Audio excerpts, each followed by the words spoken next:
The unearthed whisper.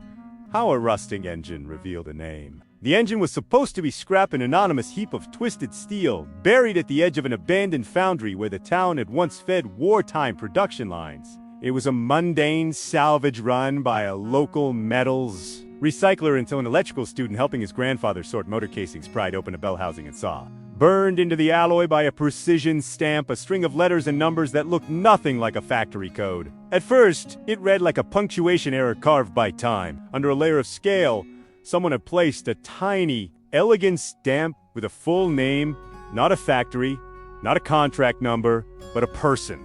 That discovery launched a chain reaction. The student took photos with a shaky phone and posted them to a local historian forum. Within days, the image circulated to an old network of World War II researchers and metal. What made the find impossible to ignore was not only the name, but the metallurgy itself.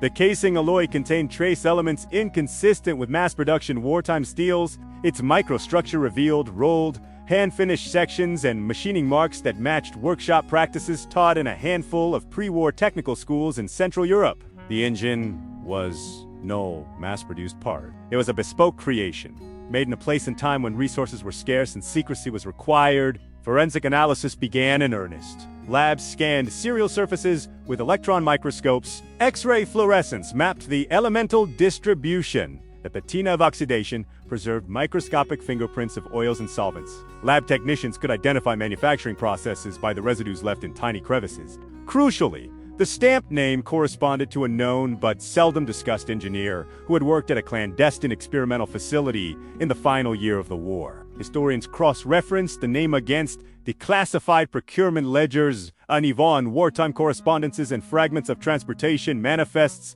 Small notations in the margins of an intelligence file, previously dismissed as clerical scribbles, now aligned with the engine's patchwork patterns. The engine carried the biography of the man who made it. What made the revelation stranger was the way the name seemed to be intentionally hidden in plain sight. The stamp used an archaic character set, one that reflected the short-lived administrative practices of a wartime bureau that had been disbanded, and then quietly reconstituted under new authority. There were signs that the maker had deliberately encoded clues into the part-hidden dashes in rivet placements, a sequence of drill and depths that, when read as numbers, matched a page number in a wartime ledger tied to the engineer's family correspondence. It was as if the creator had planted a signature cascade into a piece of metal, confident that only a later age with microscopes and patient researchers could read it. The engine whispered history via its metallurgy and its scars.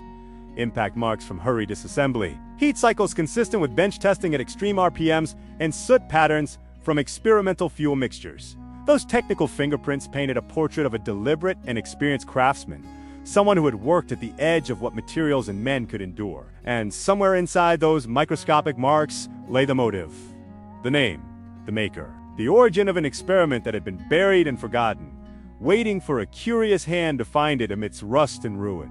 Forged for flight, the engine's technical secrets and wartime roots. On first glance, a wartime engine can seem like a simple assembly of cylinders, valves, and cooling fins. This one was different. The shell geometry betrayed a program that had chased radical power-to-weight ratios while minimizing acoustic and thermal signatures, goals that would later define GOT, stealth, and propulsion research. Metallographers found a heat treatment process that coupled high-tensile vanadium microalloying with a controlled oxidation layer that improved thermal fatigue resistance. That combination was unusual in late 1940s production, but mirrored notes from clandestine research notebooks recovered at the war's end. Design elements revealed a mixture of artistry and desperation. The combustion chamber used an asymmetric injector matrix that optimized flame front progression while reducing the formation of thermal hotspots. An approach ahead of mass-produced wartime engines and eerily similar to techniques documented in advanced German engine blueprints seized in 1945.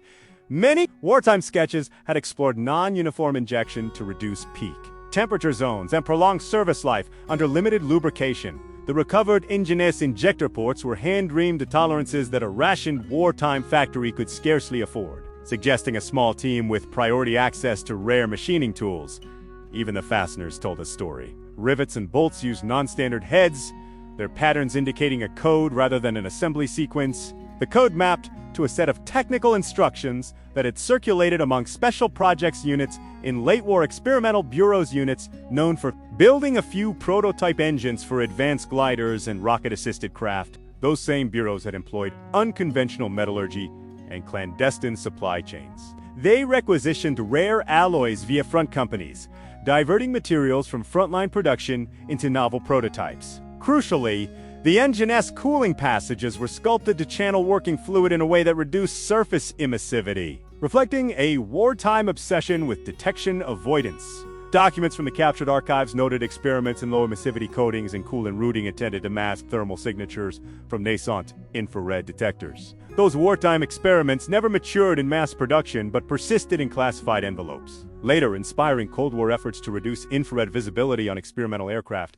The engine, it turned out, was a direct descendant of such thinking, a secretive attempt to solve detection problems that would later define aerial stealth strategies. Mechanical idiosyncrasies suggested iterative bench tests undertaken with scarce fuels and improvised instrumentation. Analysts found residue from early synthetic fuel blends, sometimes used when conventional hydrocarbon supplies were constrained. The residue chemistry indicated experimentation with additives that reduced flashpoint and soot production. A clear attempt to lower both thermal and visual signatures during tests. It matched wartime notes where technicians described ghost runs, short-duration hyper tests conducted at remote ranges after nightfall. This engine was not a relic of random workmanship. It was an artifact of a program that married wartime ingenuity to the kind of technical risk only taken when the survival of a state seemed at stake. Every machining mark, every micro crack, and every rare alloy inclusion guided historians back toward a concentrated node of wartime experiments where propulsion, deception,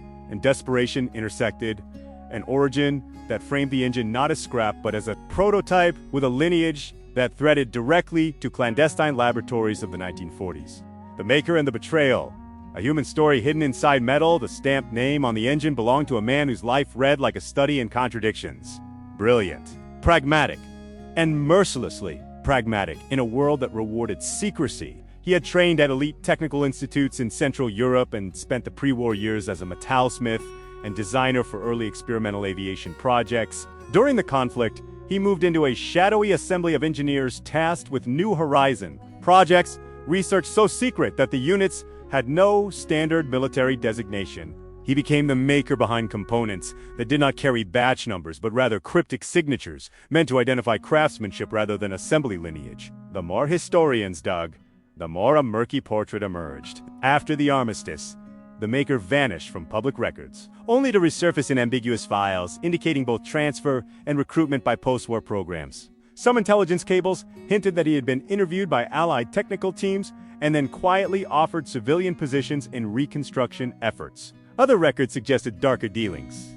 Notes about contact with foreign operatives, interrupted travel plans, and a set of small payments routed through opaque accounts. Those entries fueled a decades-long rumor that the Maker had betrayed colleagues or perhaps sold designs to outside parties during chaotic post-war years. Betrayal in wartime technical programs can take many forms. It can be ideological, engineers switching sides out of belief. It can be opportunistic, trading secrets for survival, or it can be coerced, born of threats against family. In this case, the archival indicators pointed toward a hybrid. Fractured letters, redacted and heavily redacted, suggested the Maker had been under pressure. His family's correspondence referenced missing shipments and urgent transfers.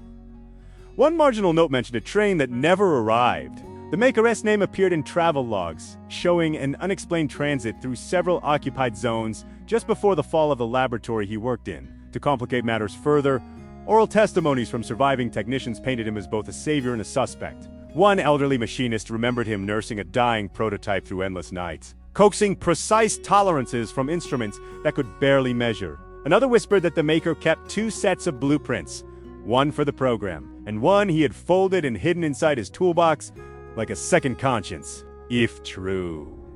That hidden set of pages might explain why a part bearing his stamp wound up outside official custody decades later. Perhaps it was a fragment he took to conceal evidence, or perhaps it was a token of shame he discarded when hope ran out. Espionage archives hinted at what might have followed during the immediate post-war scramble. Intelligence services recruited technical specialists aggressively, sometimes offering escape and protection in exchange for cooperation. The stamped name appeared alongside notes suggesting meetings in neutral ports and a dossier referencing transfer of capability.